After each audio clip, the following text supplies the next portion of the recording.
Enough કે આપણને ખૂટી ના જાય અને બરાબર આપણે સ્ટિચ કરી શકીએ. અને પછી આપણે સ્લિપ નોટ લેશું.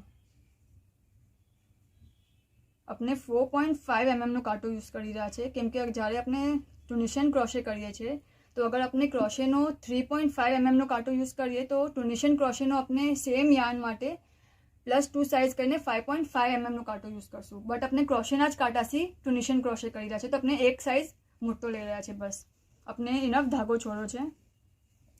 હવે આપણે 10 ચેન્સ લેશું. બહુ ટાઈટ કરવાની જરૂરત નથી. 1 2 3 4 5 6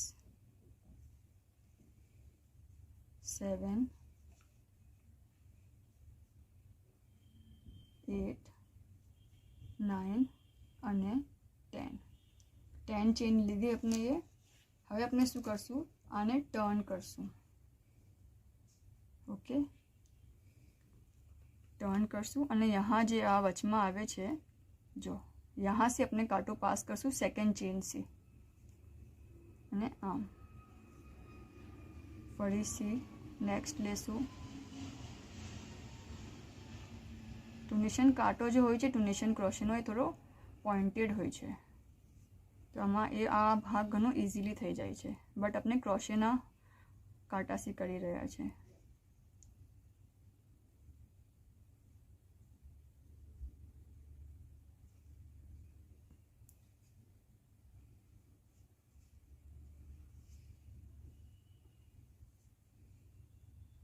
જો આ જે ભાગ ઉપર ઉઠીને આવી રહ્યો છે એમાંથી આપણે પાસ કરી રહ્યા છે ને જસ્ટ આમ અંદર લઈ લેશું. ફરીથી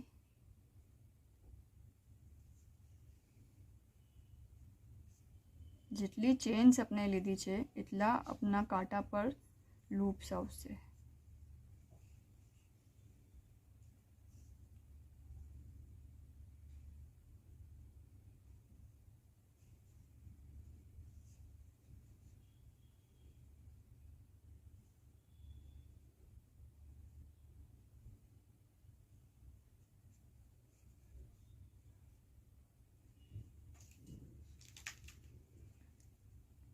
અને લાસ્ટ